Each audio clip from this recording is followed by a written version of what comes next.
Ayatollah Ali Khamenei ruled Iran for more than 3 decades, but after being killed in an airstrike during the opening of the US-Israeli war on Iran, the country's all-powerful clerical establishment moved very quickly to choose a successor. Now, exactly 1 week later, Iran has a new supreme leader, his son, Mujtaba Khamenei. And it's a move that signals continuity for the regime, but it also raises the stakes in what is a rapidly escalating regional conflict with no off-ramp for any of the parties involved.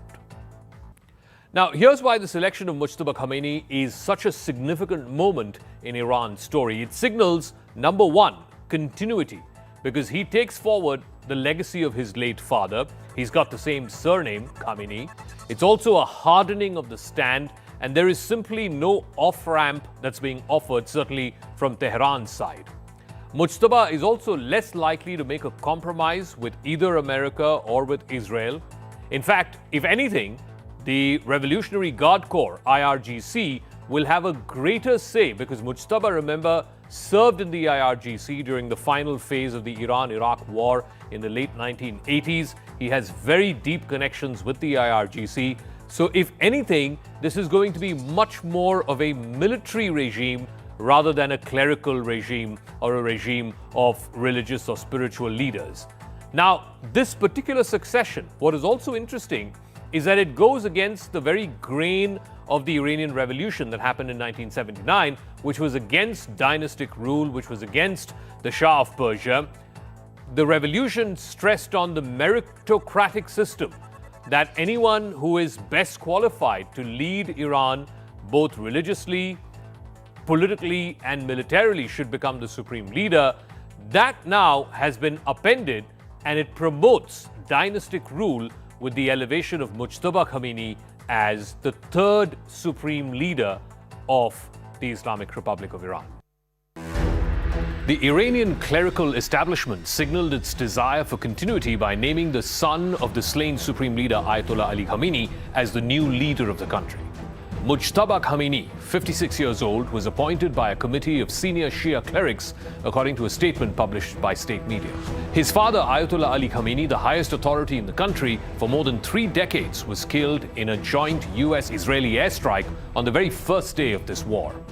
Mujtaba Khamenei was named exactly a week after his father was killed. The younger Khamenei is known for having close ties to Iran's Islamic Revolutionary Guard Corps, or the IRGC. And he takes the helm not just as Iran's new religious and political authority, but also as the commander-in-chief of the armed forces. Israel's military has been threatening to kill Ayatollah Khamenei's successor. President Trump has called the younger Khamenei an unacceptable choice. Before the formal announcement, Trump warned in an interview that the next supreme leader was not going to last long without the approval of the United States. You said you want to be involved in the selection of the next leader of Iran. Can you talk to me? Well, because I don't want to just come back every 10 years, and mostly you'll have presidents, that won't do that because they don't get it. But we don't want to come back every 5 years or every 10 years and do this. So we want to pick a president that's not going to be leading their country into a war. There was more fighting across the region early Monday as the war entered its 10th day. The Israeli military said it was striking central Iran and Beirut. Iranian state media said that Iran had launched 2 waves of missiles towards Israel. Saudi Arabia's defense ministry said it had intercepted 4 separate attacks involving drones, all headed towards the kingdom's massive Sheba oil field. It also added that 2 drone attacks had been thwarted over northern Riyadh, and 3 ballistic missiles targeting the Prince Sultan Air Base had also been intercepted. There was no sign of an off-ramp for this rapidly spreading conflict. In a sign that American officials were aware of the growing risks, the State Department told American diplomats to leave Saudi Arabia immediately. There have been only 2 supreme leaders since the job was created after the Iranian Revolution in 1979. First was Ayatollah Ruhollah Khomeini. Then 10 years later, Ayatollah Ali Khamenei. And now Iran has a third, his son Mujtaba. On Sunday, Mujtaba Khamenei, 56-year-old cleric and the son of the previous supreme leader, was appointed as the supreme leader by the Council of 88 Clerics, known as the Assembly of Experts. As supreme leader, Mujtaba Khamenei becomes the head of the state of the Islamic Republic of Iran. He's both the spiritual leader and the highest political authority in the land. Under Iran's constitution, which gives him overarching control of Iran's politics and its armed forces, as well as leadership in religious affairs. The younger Khamenei first joined the Islamic Revolutionary Guard Corps, or the IRGC, around 1987 after he finished high school. He served during the final days of Iran's war with Iraq, which lasted from 1980 to 1988. He's still known for having ties to the Revolutionary Guards. Mujtaba Khamenei went on to study in the country's most esteemed institutions in Qom and also teach in a religious seminary in that city. As the supreme leader, he will have to take a public stand on Iran's foreign policy, on its military affairs, as well as internal issues, including suppressing dissent. He rules by issuing decrees or fatwas, overseeing government policy, and makes all senior appointments, including for the military, the judiciary, and for the head of the state broadcasting service. The supreme leader can also issue a fatwa, a religious opinion, on matters of religious and civil life which carry weight far beyond Iran's borders. این مجلس پس از بررسی‌های دقیق و گسترده و استفاده از ظرفیت اصل 108 قانون اساسی مطابق با وظیفه شرعی و اعتقاد به حضور در محضر خداوند متعال در اجلاسیه فوق العاده امروز آیت الله سید مجتبی حسینی خامنه‌ای حفظه الله تعالی را بر اساس رأی قاطع نمایندگان محترم مجلس خبرگان به عنوان سومین رهبر نظام مقدس جمهوری اسلامی ایران تعیین و معرفی می‌نماید. The first supreme leader, Ayatollah Ruhollah Khomeini, was an eminent religious scholar and also a political revolutionary who inspired a popular following and was the principal architect in establishing theocracy in Iran.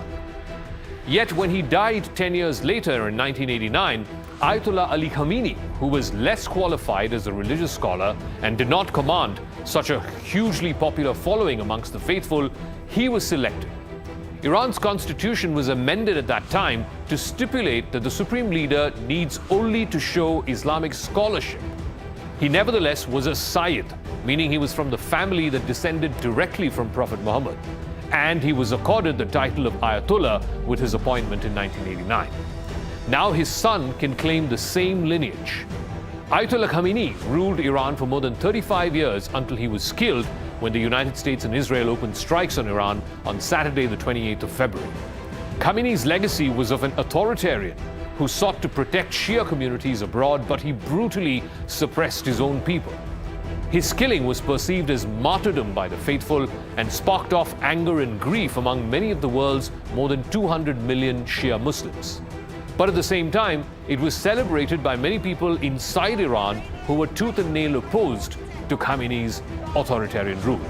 Mujtaba Khamenei also does not have any high religious standing, just like his father, but he was groomed for this job, serving in the IRGC, studying at a religious seminary, and working closely with his father. Despite his influence, Khamenei Jr. operated mostly in the back room. He was running the office of the supreme leader from behind the scenes. His father was the public face. Now, his succession following his father's demise marks a break from the meritocracy that was set by the Iranian Revolution, which rejected the monarchy in 1979, and the undemocratic nature of hereditary rule. Yet Mujtaba was considered a frontrunner for the post because of the nature of his father's death and the strong political and military connections he has. Dynasty is what actually helped him get the job. Mujtaba Khamenei was a leading contender because of the close connections that he forged working under his father. Because he's deeply integrated into the regime's networks and he represents continuity, he will be supported by Iran's deep state. He will also get the support of the elites, the security establishment, and the clerical system. He will also likely be the guy who is most invested in seeking revenge for his father's killing. So it's been 10 days since this war began. The markets are roiled, whether it's the equity markets, the oil markets. Oil is well above 100 today. And there is simply no end in sight to this war. America's Gulf Arab allies have been completely enmeshed in this war. and there doesn't seem to be either an off-ramp for Iran or an end in the horizon for this war. So how did we get here, and what happens over the next few weeks? Professor John Mearsheimer is an American political scientist. He's the head of political science at the University of Chicago. Thank you very much, Professor, for speaking with us. Now, this is the biggest, widest regional conflict that we've seen in the Middle East in a very long time. How did we get here? It's been 10 days. Like I said, there doesn't seem to be an end in sight to this conflict. There doesn't seem to be an off-ramp for Iran. Did Trump and Netanyahu miscalculate when they launched this war? Well, it appears that they've miscalculated. It looked like they thought that they could win a quick and decisive victory, that they could decapitate the regime, kill the Ayatollah, and because the regime was fragile, in their opinion, that would produce an uprising. You'd have regime change, and we'd live happily ever after. But that certainly did not happen, and we're now in a war of attrition. And even if you listen to people inside of the administration, the national intelligence community inside the administration said that if we got involved in a long war, it would not produce regime change, which was the desired goal. So it looks at this point like the Israelis and the Americans have failed to achieve their main goal. And why do you think that is? Where did the miscalculation happen? Where did they go so awfully wrong that they thought, like you said, they could swoop in, create conditions for a regime change, hope that the people of Iran would rise up against the regime, as Trump said, take back your country? That's not happened. So where did they go so awfully wrong? Well, the evidence from the historical record is overwhelming that you don't get regime change unless you put boots on the ground, and that you can't get regime change by bombing alone. And in fact, if you look at what happened in the 12-day war last June, this is June 2025, between the Israelis and the Americans on one side and Iran on the other, the Israelis actually decapitated the regime at the beginning of that 12-day war, and it didn't matter. And the same thing happened here again. And the historical record, again, is clear on this. So it's hardly surprising that we're in this war of attrition now, where I think the Americans and the Israelis are at a significant disadvantage. So we now have a new leader in Iran, in Mujtaba Khamenei, the younger son of the former leader, Ayatollah Ali Khamenei. What do you think he would do, certainly in the immediate future? Because he's lost his father. By all accounts, he's lost his wife, some of his children, some of his most immediate family members. Do you reckon he will be more hardline, more ideological than his father was? Well, at this point, that certainly appears to be the case. I mean, the fact is that Iran is facing an existential threat here. The United States and Israel are bent on wrecking Iran. And there's no way any Iranian leader could allow that to happen.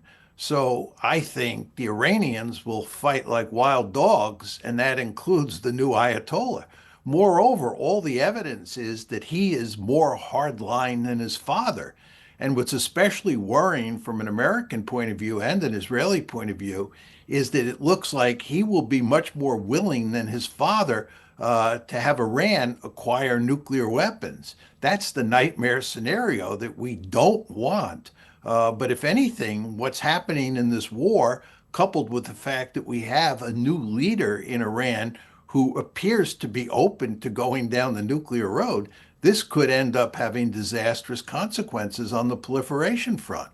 So the one thing where I think the Trump administration and maybe even Netanyahu's administration did not foresee was how Iran would make this into a much wider regional conflict. Iran has attacked almost all of America's Gulf Arab allies, Bahrain, Saudi Arabia, Qatar, the United Arab Emirates. How do you think they will now react to this new leader in Mujtaba Khamenei? What is the possible off-ramp that they can offer to Iran to put an end to this war? Yeah, I don't see an off ramp. I mean, the Iranians have to continue the fight. As I said before, from their perspective, this is an existential threat. I think it's only the Israelis and the Americans who can put an end to this war. And obviously, the Israelis and the Americans want a victory, and they're not looking for an off ramp. But the big problem that they face is twofold.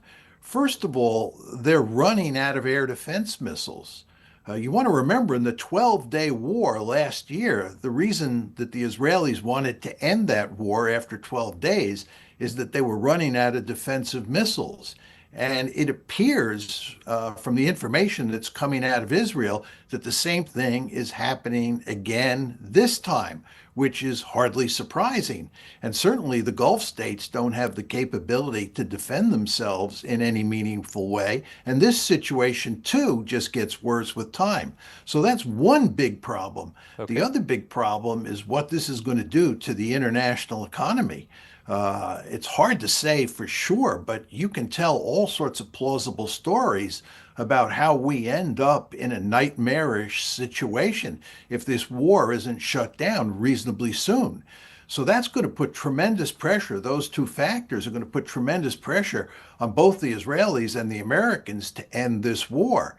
So I think if any side is going to end it or look for the off-ramp and then take the off-ramp, it will be the Israelis and the Americans, and the end result will not be pretty from their point of view. So, Professor, you talked about the economic consequences, the economic shock. Obviously, primarily the big concern has been around oil prices. Today, oil went upwards of $100. That hasn't happened in the last 4 years or so, and primarily because of the shutting of the Strait of Hormuz. At what point does Trump, you reckon, say that that's it, enough is enough, there's too much of an economic shock, the markets are in free fall, American consumers can't be paying $4 or $5 a gallon? At what point does he say, that's it, we're declaring victory, we're going home?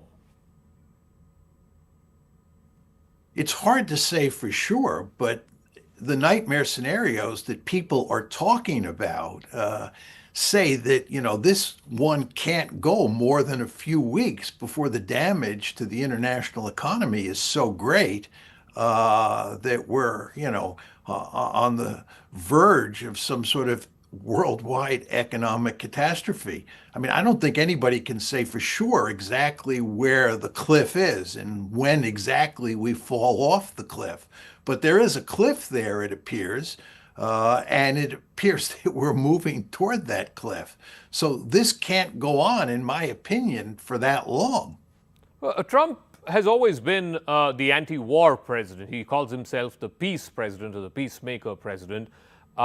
He has a propensity not for wanting to get entangled in long-drawn foreign wars. He came to office saying no more forever wars on foreign lands. A lot of his MAGA base does not like these forever wars as well. Do you reckon there's pressure on Trump from that front as well, from his own base to quickly end this? There's no question about that. I mean, he went into this war with 20% of the American public in favor of waging it. That means that roughly 80% were either against it or not enthusiastic at all about getting into this war. And by the way, if you look at the data for the Republican Party, only 40% of Republicans were in favor of this war. Trump had run on the platform that there were going to be no more forever wars. And we were certainly not going to get into a war like this. You remember in the June war of 2025, the 12-day war, what Trump did is on one day, this was June 22nd of 2025, he bombed Iran. It was one and done, as we say here in the United States. And after that one-day bombing attack, he declared victory. That's vintage Trump, and he could get away with that. But to get into a protracted war where you're threatening to wreck the international economy and undermine the Republicans' chances of surviving in the midterm elections this November was something we never expected Trump to do. So it is, I think, remarkably puzzling that Trump allowed himself to get into this situation.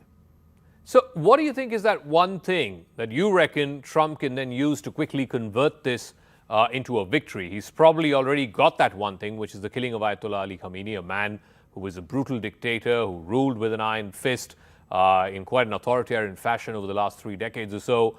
Why is Trump not claiming that and quickly saying, we've won, we're winding this war down, we're going home? Because he and the Israelis have made it clear that the ultimate goal is, number one, regime change, and attached to that, number two, putting in place a regime that was basically under the tutelage or subservient to the United States. That was clearly stated as the goal. Simply getting rid of one Ayatollah who's replaced by a more hawkish Ayatollah is hard to see as a victory. I mean, he may declare victory and point to that as evidence of it, but I don't think he's going to be able to sell that here in the United States, certainly not in Israel. And he's going to look like he has egg all over his face all around the world, because he said the goal here was to change the regime and get a pro-American, pro-Israel regime in place in Tehran, and that hasn't happened. All right, Professor, one final word. India, which is obviously close to the United States, it does not have any animosity with Iran. It's sort of been somewhere in the middle in this war. It's not taken a clearly defined position. They've not condemned the killing of Ayatollah Khamenei. They've not condemned the launch of this war by Israel or America. There's also been concern around an Iranian ship which was brought down, which was torpedoed by an American torpedo attack just off the coast of Sri Lanka. There's a lot of pressure on the government. Parliament is in session here in India right now. There's a lot of pressure on the government from the opposition because of all of these events. Where do you think a country like India, which is neutral on this issue, where does it land on this? Well, I think India has to be extremely careful here. As I've said on the show before, it's not in India's interest to get too close to the United States.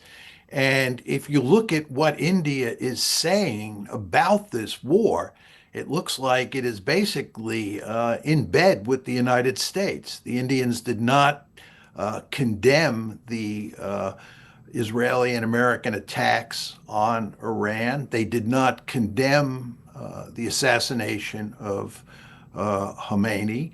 And you want to remember that India is a prominent member of the BRICS, and the other three big and important members of the BRICS, Brazil, Russia, and China, all condemned what the United States and Israel did. And India looks like it's joined with the hip regarding the United States and Israel on this one.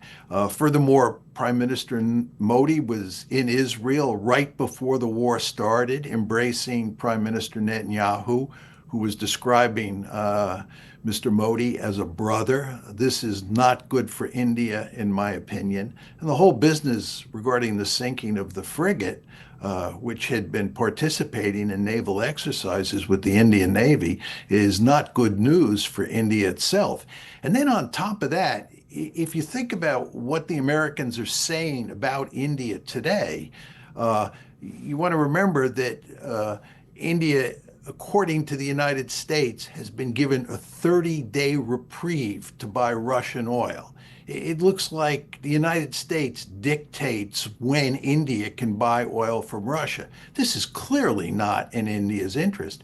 And very importantly, the Deputy Secretary of State recently said that if India were to pursue a policy similar to China's in the 90s, that China pursued in the 1990s and up till now, and if India were to grow by leaps and bounds economically, the United States would go to considerable lengths to slow down India's growth, to not let India replicate what China did starting in roughly 1990 up to the present. This is really a shocking statement from an Indian point of view. The idea that the United States is not going to allow India to grow should be of deep concern to all Indians. And this gets back to my basic point that I've made again very many times on your show. India has to be very careful not to get too close to the United States, because the United States is basically a rogue elephant. All right, Professor Mearsheimer, for not pulling back any punches and for saying it like it is. As always, thank you very much for your time, your thoughts, and perspective. Thank you.